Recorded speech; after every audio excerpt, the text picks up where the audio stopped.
Hi guys, and thank you so much for joining my Bloated Belly Club and this educational class. I wanted to discuss a study that was done in 2006 concerning the heat wave that took many lives back in 2003 across Europe.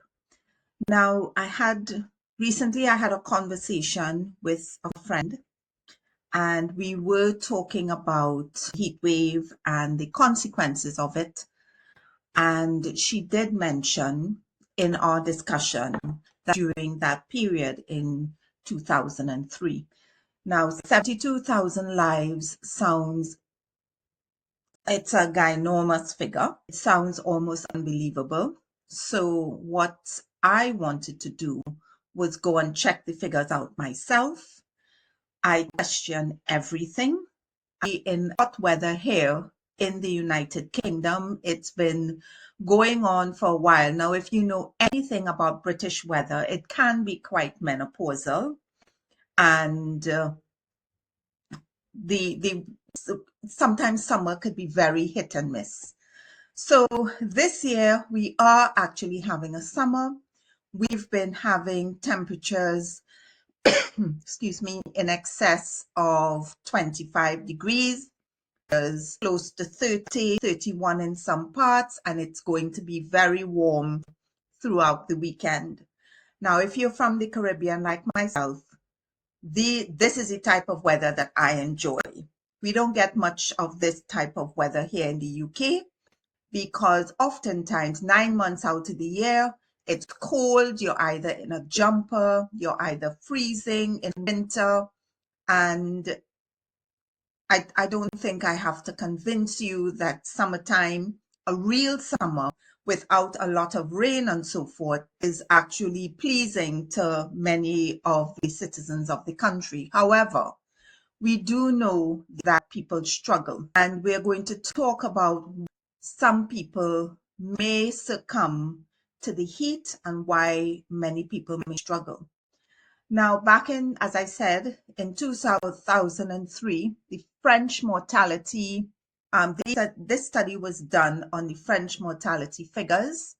72,000 people died across Europe. I think in the UK back then, it was recorded about 2,000 plus excess deaths. So these are excess deaths that were recorded between August 1st and 20th, 2003.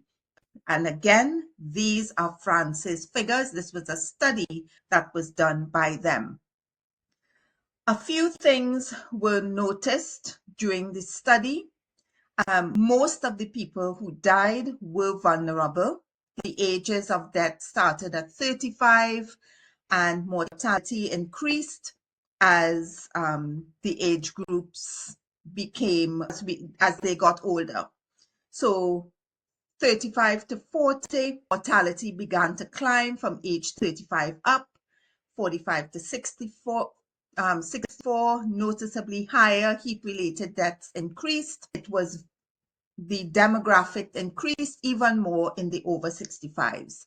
So it was noted that through vulnerabilities, the greatest burden falls on the seniors, especially those over 75. What was interesting is that the death rate was higher in women. It was 15% higher excess mortality rate compared to men of the same age. That's interesting. So stick a pin in that because we're going to look at that in a bit. Comorbidities and vulnerabilities were also recorded. Cardiovascular conditions, respiratory illnesses, and we'll break that down in a bit.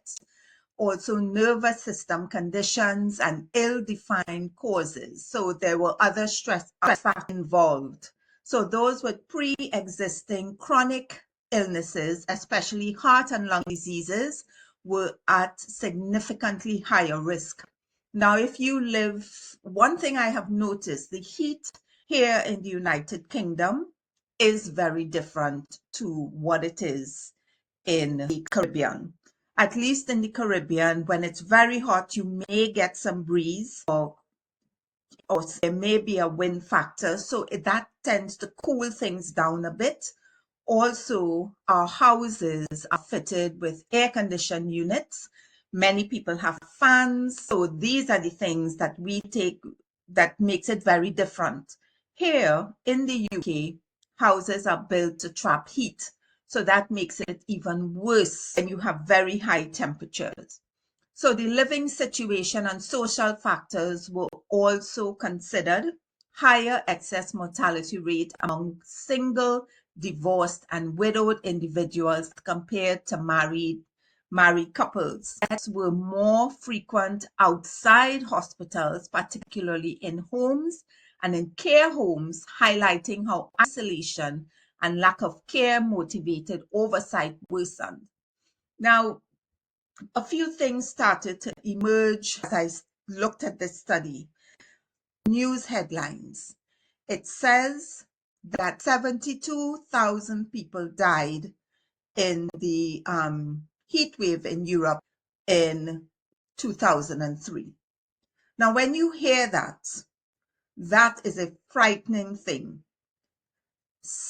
It was sensationalized, but unfortunately, nobody took the time to see why these people died.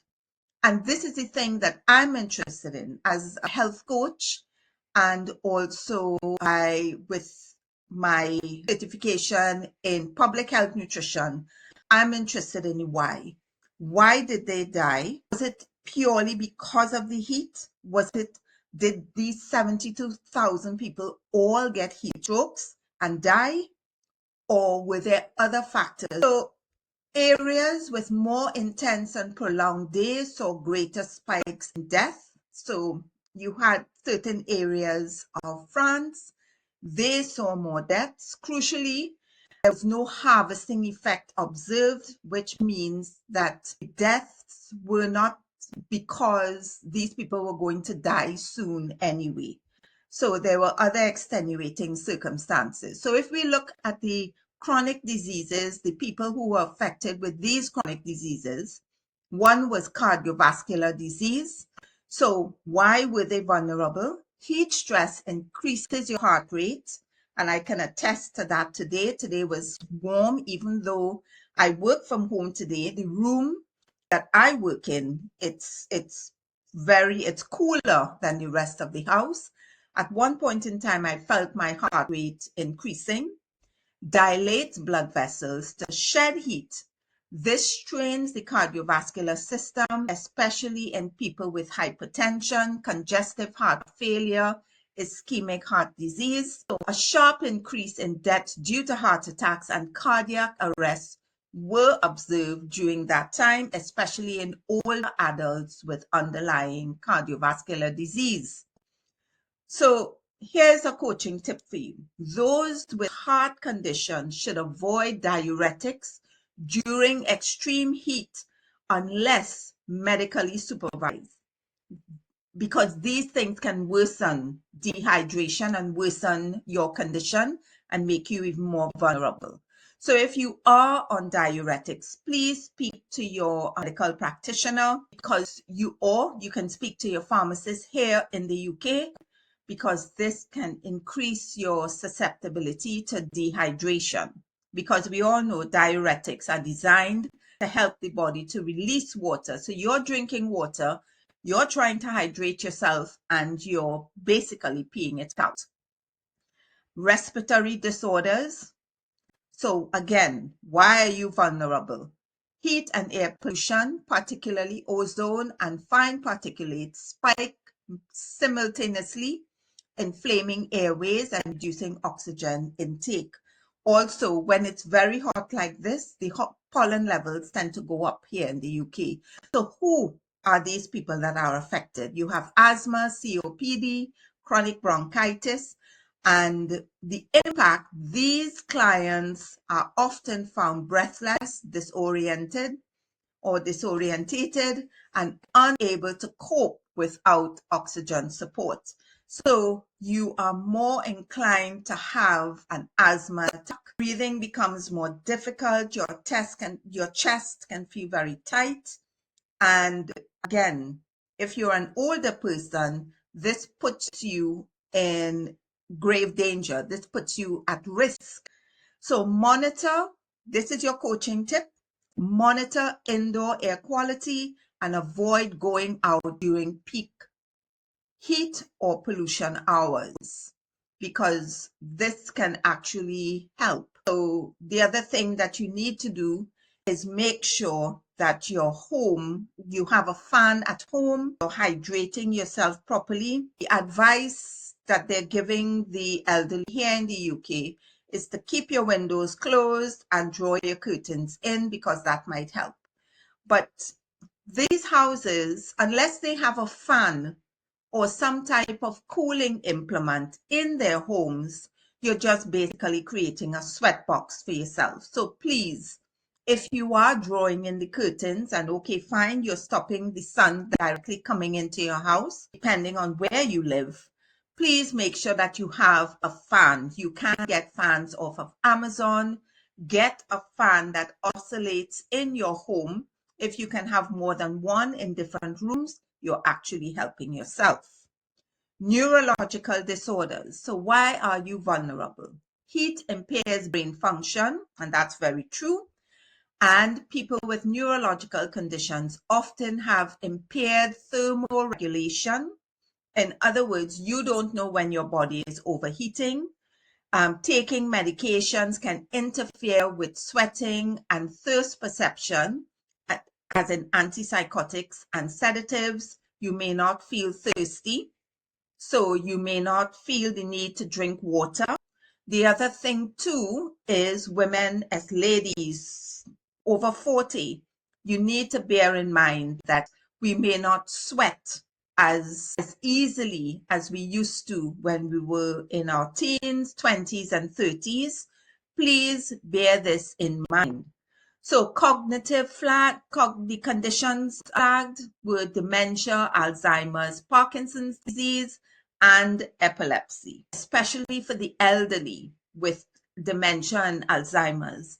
They often don't drink a lot of water. They don't. They don't feel thirsty. You have to make sure that you're giving them water.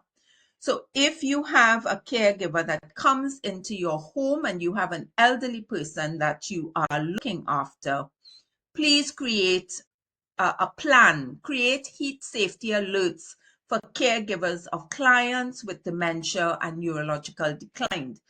You are going to have to take the onus. If you have a family member in a care home, you need to speak to the carers. What are they doing to help mitigate these hot days? Do I need to get a fan for my loved one? Is the home air conditioned?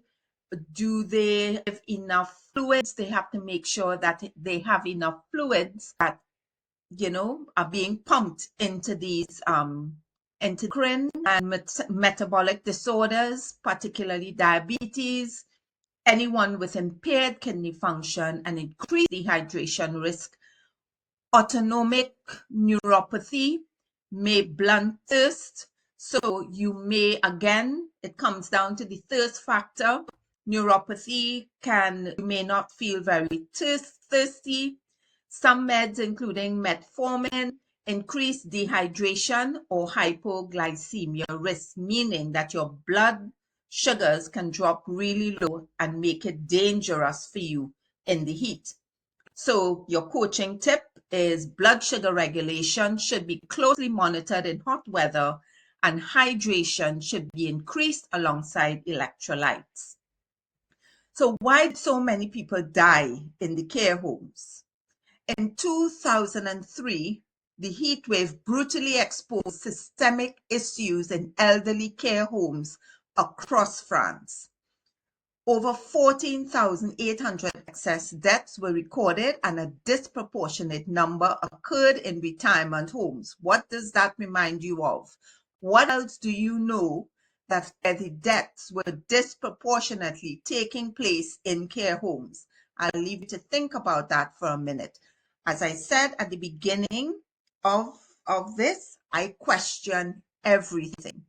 So there were a couple factors or a few factors that took place in France in that August period. It was August. Most French families and even staff were on summer holiday. Many residential care homes were understaffed, sometimes running on a skeletal crew without clinical decision makers or trained nurses on hand. Bad idea. You should always, especially with these elderly and comorbidities, they should have had some type of backup plan in place.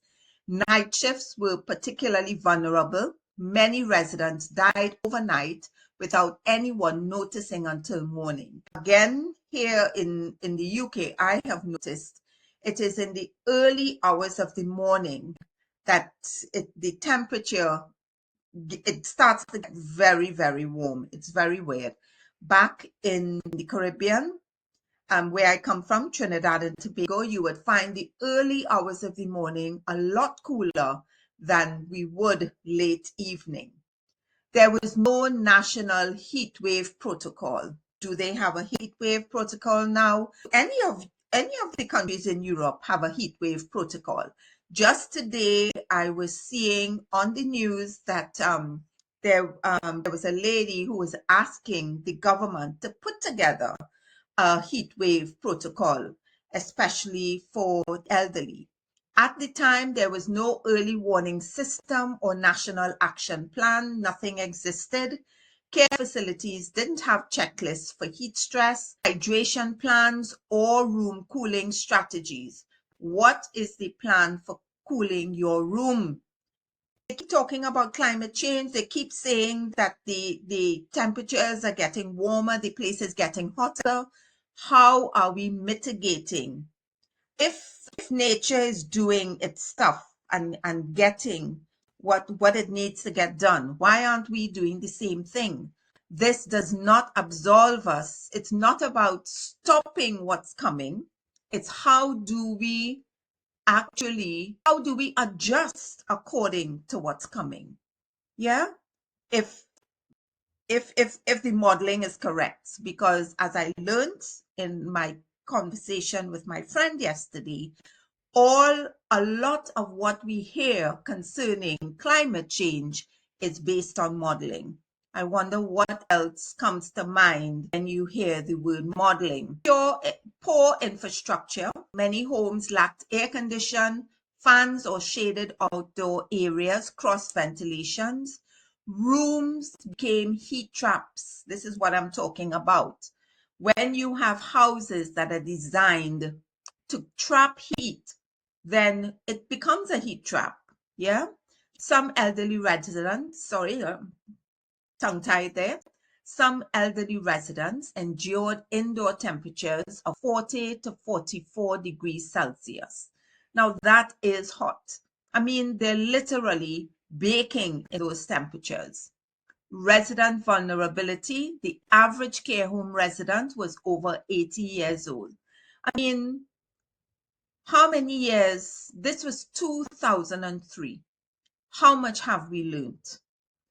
They were heavily medicated, especially I'm sure those with Alzheimer's, dementia, because they tend to be so restless. They may have been given sedatives to help them to rest more comfortably, because don't forget, these homes are short staffed.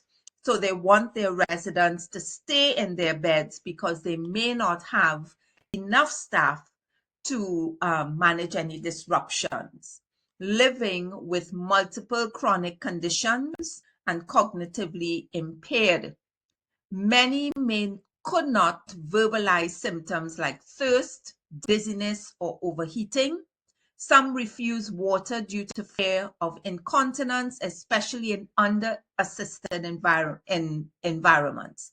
So if the home was under-insisted, some of them may have refused water or were not given water, because if these residents, especially they're in these adult pampers and so forth, then you would have to change them regularly, and we're understaffed. Cultural and bureaucratic apathy. The French government and media underestimated the crisis until the death toll was undeniable. Medical practitioners flagged the issue early, but the health system didn't mobilize fast enough. Post-mortem analysis blamed a combination of bureaucratic inertia and lack of preparedness. So, what are the lessons that we can learn from this? Even in 2025, these issues still apply. Elderly clients or elderly patients, elderly relatives living alone or in care, women over 75 with comorbidities, you are at risk. People in low-income housing without proper ventilation or cooling. So how can we build our resilience? Create individualized heat wave response plans. Get ready for it.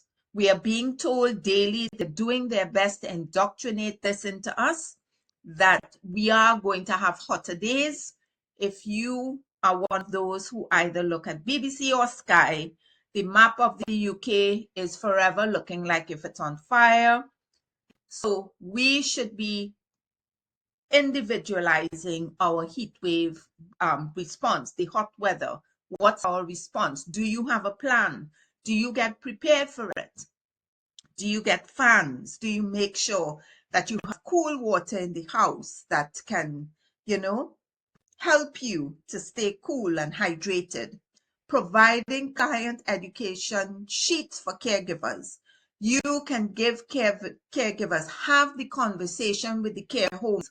What are they doing to keep the residents cool during the hot days? Advocating for daily hydration and medication reviews. Are they reviewing? You see, they're not going to review the medication unless you educate yourself. So educate yourself about the medication and you have that conversation with them. Raising awareness of indoor temperature management and emergency contacts. So this, again, this conversation, are we having that conversation? Are we speaking to our elderly parents who live alone? What are they doing if they begin to feel unwell? How are they managing? Do they have one of those alert bracelets that if anything happens, they can press the alert bracelet or the button on the alert bracelet and they can get the help that they need? But most importantly, folks, I want you please to question everything. Numbers are being bandied about in the news. We are being told, because even this week, 200 and something people died here in the UK because of the heat wave. In my opinion, and this is my analysis of the situation, they didn't die because of the heat wave. They died because there was poor management. And as the report says, apathy during the heat wave. Not enough is being done to mitigate circumstances. So it's much easier to get on the television and say 72,000 people died because of the heat wave. What do those numbers mean to you? What are you telling me? So that's why I'm here, educating, helping you to understand exactly what's happening so that you can go away and you can make sense of what you see and hear. So again, why did the people 200 plus, why did they die here in the UK? Was it just all from heat stroke? Because some of the numbers in this study, some of them did die from heat stroke. Overexposure, not enough hydration. If you look at the symptoms of heat stroke and why you get heat stroke, yeah? So why did they die? Did they all die from heat stroke? Were there comorbidities? Why aren't we asking these questions? We need to hold the sharers of information accountable. So I hope this session was helpful to you. And if you would like to have more information, please let me know and I'll be happy to get that done for you. All right. Thank you very much. And don't forget to like and share and subscribe. Bye.